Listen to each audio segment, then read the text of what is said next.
Isa pa pong magandang balita para sa mga kababayan nating miyembro ng 4Ps at sa iba pang may hirap na pamilya. Maaari po kayong mabigyan ng discount sa inyong babayarin o bayarin sa kuryente simula ngayong darating na Setyembre. Sa ilalim po yan ng tinatawag na Lifeline Rate Program ng pamahalaan. At kaugnay po nito, makakausap natin si Assistant Director Luningning G. Baltasar ng Electric Power Industry Management Bureau ng Department of Energy. Magandang hapon po, Assistant Director Baltasar. Magandang hapon, June, at magandang hapon din sa manonood ng itong balita. Opo, ma'am, sino po ba ang qualified dito sa lifeline rate na ito? Ito po yung subsidiya ng gobyerno, tama po ba? Tama po. Pasensya na po, mali. Ito po ay subsidiya na galing sa ating mga kapwa customer. Ang mga qualified po dito ay 4Ps, mga nasa listahan ng DSWD, at yun pong may mga bababang income base sa statistika ng Philippine Statistics Authority. Paano po ba mag-avail ng programa at saan dapat mag-apply yung mga qualified po na beneficiaryo nito? Apo. Sa ating pong mga 4Ps at sa ating mga mabababang income na kababayan, maaari po kayong pumunta sa inyong mga distribution utility katulad ni Meralco. Kung sa mga karating probinsya po, pwede sa Quezalco, Batelec 1. Basta po yung kausap nyo sa pagsusupply ng kuryente sa inyo, kung sino po yung nagsiservisyo sa inyo. Yun po ang kalapitan nyo, doon po kayo mag-a-apply sa kanilang opisina. Kailangan nyo pong dalhin ang inyong 4Ps ID o kaya po ay isang government-issued valid ID and yung latest bill ng inyong kuryente at kasama na rin po yung filled out application form na makukuha nyo rin dyan sa mga opisina ng distribution utility nyo. Yung application form dyan ay available din sa ating mga website at pwede rin makuha ito sa mga website at Facebook page or social media ng ating mga distribution utility. Paano po pag hindi nakapangalan yung sa kuryente po, yung bill? Apo, ang nakapangalan po dyan ay yung account o yung metro. Kung hindi po nakapangalan sa inyo pero kayo po ay 4Ps, maaari nyo pa rin po kayong magrehistro para dito sa programang ito. Kayo po ay hihingi lamang ng certification sa inyong barangay o kaya kung meron na po kayong existing na bill other than yung electricity bill, kunyari sa tubig or yung iba credit card kung may ganon or iba pang patunay na kayo ay nakatira dyan sa address na kung saan nakarehistro yung metro, pwede nyo na pong gamitin yon para patunayan na kayo ay siya ang gumagamit ng metro na yan sa address na nakarehistro yung metro. Ma'am Luningning, pwede po bang bigyan nyo kami ng sample na computation? Halimbawa ako isang mahirap at ganito lamang ang konsumo ko hanggang 50 kilowatt-hour lamang po per month. Paano po ba yun, ma'am? Para may idea po yung ating mga kababayan na kwalipikado po dyan.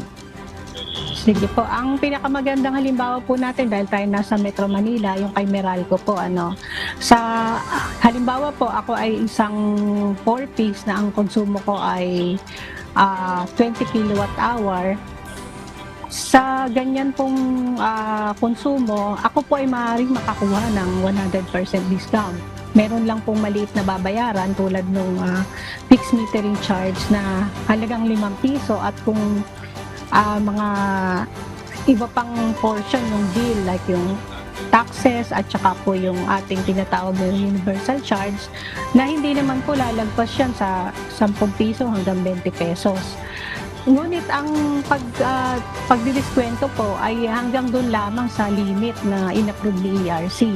So ang limit po ay iba-iba per distribution utility. Halimbawa po ulit kay Meralco, hanggang 100 kilowatt-hour lamang. Pero hindi po sa 100 kilowatt-hour ay 100% ang discount. Mag-iiba-iba po. So kung 100 kilowatt-hour po ang konsumo nyo, ang inyong madi-discount po lamang ay mga around 20%. Ma'am, pwede po bang pakisagot niyo po ito? Hindi pa naman po ito yung segment namin pagdang huli na po, hindi ito yung Usiswereng Pinoy. Pero kung gusto sa Facebook page po ng DOH, ano po, nasipot ko lang po itong cellphone ko. May nagtatanong po kasi doon, nagsasuggest, sana daw po ay ginawang generalize ang up to 100 kWh na requirement ng lifeline subsidy.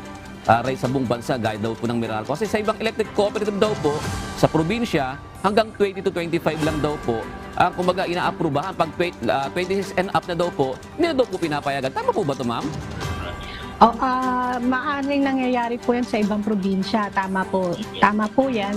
Ang ibang probinsya po kasi medyo mababa lang yung in-approve ng ERC na konsumo. At ganun din, hindi naman lahat ay nakaka-avail ng 100% discount. Opo. So, ang pwede pong gawin dyan, after po nitong initial implementation, maaari po nating i-recommenda kay ERC bilang katuwang natin dito sa programa, pag-implement ng programang ito, na tignan din po yung estado ng ibang consumer, lalo na yung maliliit ang naa-avail. Kasi po sa aming rekomendasyon noon, dapat po yung tamang targeting, nasan po ba yung mga mahihirap na customer. Halimbawa po sa threshold kasi na sa statistics ng Philippine Statistics Authority on the poverty threshold, ang nakikita po natin ng mga provinces na nasa talagang below poverty threshold, nasa Region 8. So yun po sana ay mapag-aralan at sa tulong na rin ng kanilang mga distribution utility, maka-recommend sila ng maaaring mas mataas na threshold para mas makinabang pa talaga yung marginalized customer. Mm-mm. So sa ngayon po, sa September, yung initial implementation po natin ng targeted na lifeline rate program. Ang makala ko po kanina, ito po ay subsidiya ng gobyerno. Hindi po pala. Ito po pala yung subsidy na galing din sa regular customers. Tama po ba yung dinig ko sa inyo kanina, ma'am? Tama po. So yan po ay tulong natin sa ating mga kapwa customer. Ang maganda lamang po dito, June, yung bagong batas po, naglayon din po ito na babaan yung ating subsidiya na ibinibigay. So kung ikukumpara po natin, katulad nung bago po maipasa yung batas nung last year, around siguro mga 11 centavos sa Meralco franchise yung sinishare natin sa per kilowatt hour. Pero ito pong huli naming pagmamonitor, minsan nasa 6 centavos, 7 centavos, dahil nagkaroon na po tayo ng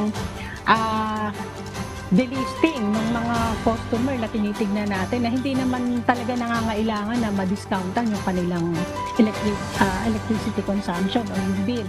Tulad nung nasa mga condominium, nasa exclusive subdivision.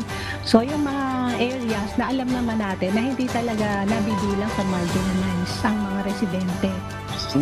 Ma'am, baka naman kasi isipin ng iba, baka dadagdag sigil doon sa kanila ito, doon sa mga hindi naman benepisyaryo. Yung mga hindi po benepisyaryo, yung maaantag po dun sa ating mga dating nag-e-enjoy, maliit na bagay lang po kasi maliit naman ang konsumo nila. Halimbawa sa 6 centavo, halos mga 6 na piso kung 100 kilowatt hour ang konsumo mo. So, maliit na bagay po. Kumbaga kung sa aking perspektibo bilang consumer, ano naman ang maliit na halaga na maitutulong ko sa aking kapwa na nasa 40s. So, para makaangat din tayo lahat. Yan. Maraming salamat po, Ma'am Nuningning Baltasar, ang Assistant Director po ng Electric Power Industry Management Bureau ng Department of Energy, ma'am. Maraming salamat din.